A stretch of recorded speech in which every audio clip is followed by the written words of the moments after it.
હે student, welcome to our channel grow with Vidu. ધોરણ 10ના વિદ્યાર્થીઓ આ વિડીયો સ્કીપ કરતા પહેલાં એક વખત વિચારજો. જો તમને ધોરણ 10ના તમામ વિષયના મહત્વનું પ્રશ્નોનું સરળ સમજૂતી અને પરીક્ષામાં સૌથી વધારે કામ આવે એવા ટોપિક્સ એક જ જગ્યાએ શીખવા હોય તો તમે બિલકુલ સાચી જગ્યાએ આવ્યા છો.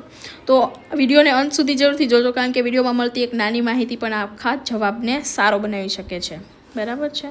આજે આપણે ધોરણ 10ના સામાજિક વિજ્ઞાનમાં ચેપ્ટર નંબર 3 જોઈશું. બરાબર, ચાલુ કરીએ આપણે.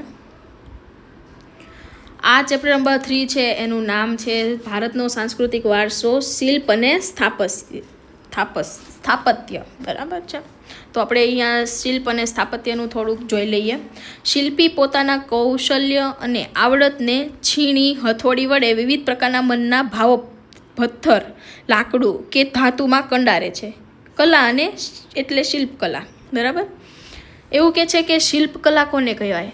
આપણે શિલ્પ માટે જે શિલ્પકારોની જે મૂર્તિવાળી વાત કરી હતી, સેમ આવી જ રીતનું અહીંયા શિલ્પ માટે શું છે તો કે પથ્થરોમાં આકૃતિઓ બનાવે છે, પથ્થરમાંથી મૂર્તિઓ ઊભી કરે છે, અને શિલ્પકારો કહે છે. બરાબર. તો શિલ્પકલા કોને કહેવાય? કે જેને આ વસ્તુ ઝીણવટ ભરી આવડે છે, જેમાં એ માસ્ટરી છે એની, એ વસ્તુને એને શિલ્પકલા કહે છે, જેની પાસે એ કલા હોય છે. બરાબર. સ્થાપત્યનો સરળ અર્થ બાંધકામ એવો થાય છે. સંસ્કૃત ભાષામાં સ્થાપત્ય માટે વાસ્તુ શબ્દ વપરાય છે. મકાનો, નગરો, કુવાઓ, કિલ્લાઓ, મિનારાઓ, મંદિરો, મસ્જિદો, મકબરાઓ વગેરે બાંધકામને સ્થાપત્ય કહીએ છીએ. બરાબર છે.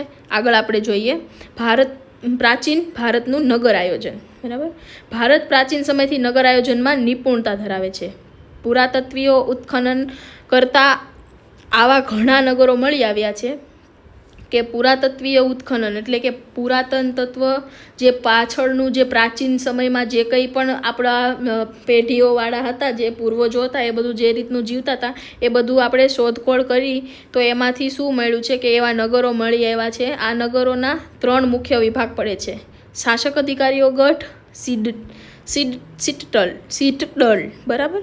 અન્ય અધિકારીઓના આવાસોનું ધરાવતું ઉપલું નગર અને સામાન્ય નગરજનોના આવાસ ધરાવતું નીચલું નગર. આવા 3 ટાઈમમાં 3 એવા વિભાગ પડ્યા. એક છે શાસક અધિકારીઓનો ગઢ, જે શાસક કરતા હોય એવા અધિકારીઓ હોય એના માટેનો ગઢ. બીજું છે અધિકારીના આવાસ ધરાવતું ઉપલું નગર. એક બીજું જે શાસક હોય, જે શાસક અધિકારી છે એના માટે, લાઈક રાજા મહારાજાઓ છે એ ટાઈમ. બીજા છે અધિકારીઓના આવાસોનું ઘર. બીજા અન્ય અધિકારીઓ હોય છે, લાઈક સેનાપતિ છે કે કોઈ પણ બીજી પ્રજાને રક્ષણ કરવા માટે જનરક્ષક કોઈ રાખેલા હોય એના માટેના ગઢ. અને ત્રીજા છે સામાન્ય જનોના, નગરજનો માટેના આવાસ. આપણે જે સામાન્ય નાગરિક તે જેમાં રહેતી હોય ને પબ્લિક, એ લોકોનું નગર નીચલું નગર છે. બરાબર. 3 વિભાગ છે. શાસક અધિકારીઓનો ગઢ ઊંચાઈ ઉપર બાંધવામાં આવતો. ઉપલું નગર રક્ષણાત્મક દિવાલથી સુરક્ષિત હતું. નીચલા નગરના મકાનો મુખ્યત્વે હાથે ઘડેલી ઈંટોના બનેલા હોય. બરાબર છે. હવે શાસક અધિકારીઓ હોય જે રાજા મહારાજાનું, એનું ઊંચાઈ ઉપર ઘર બાંધવામાં આવતું એવું કે છે. અને ઉપલું નગર છે રક્ષણાત્મક દિવાલોથી સુરક્ષિત હતું. એટલે બીજું જે આ ઉપલું નગર હતું, જે 2nd નંબરનો પાર્ટ છે, એવડું રક્ષણાત્મક દિવાલથી હતું, સુરક્ષિત હતું, કે જેની અંદર રક્ષણાત્મક દિવાલ ફરતે કરવામાં આવે જેના લીધે કોઈ એને પ્રોબ્લેમ ના આવે.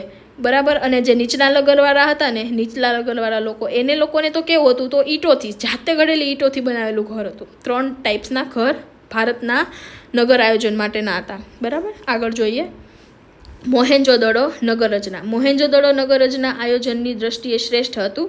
મકાનો પૂર અને ભેજથી બચવા માટે ઊંચી પ્લિન્થ ઉપર બાંધવામાં આવતા હતા. શ્રીમંતોના મકાનો 2 માળવાળા અને 5 કે 7 ઓરડાવાળા હતા. સામાન્ય વર્ગના લોકોના મકાનો 1 માળ અને 2 કે તેથી 3 ઓરડાવાળા હતા. બરાબર છે. દરેક મકાનમાં કોઠા, રસોડું અને સ્નાનગૃહના અવશેષો મળ્યા છે. હવા ઉજાસ માટે બારી બારણાની વ્યવસ્થા હતી. બરાબર છે. મોહેંજો-દડોની નગર રચનામાં મોહેંજો-દડો રસ્તાઓ અને ગટર યોજના. આ નગર રચનાનું વિશિષ્ટ લક્ષણ અહીં આવેલા રસ્તાઓ અને ગટર યોજનાનું છે.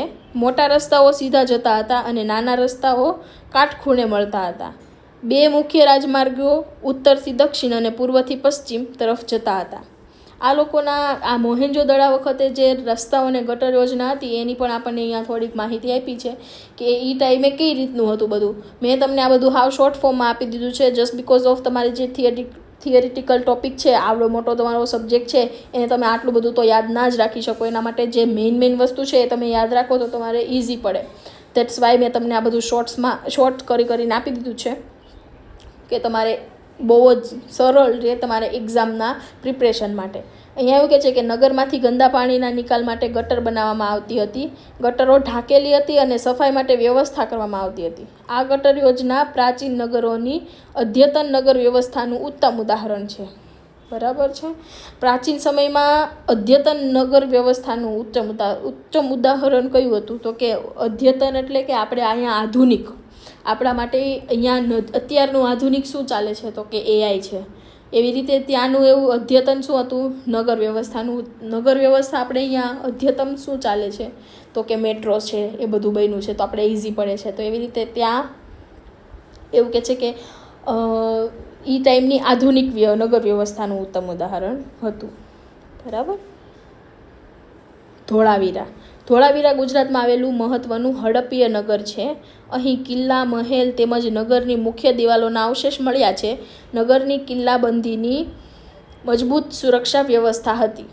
બરાબર. અહીં પીવાનું પાણી શુદ્ધ ગળાઈને આવે તેવી વ્યવસ્થા કરવામાં આવી હતી. પાણીના શુદ્ધિકરણની આ વ્યવસ્થા અદ્ભુત હતી. બરાબર છે.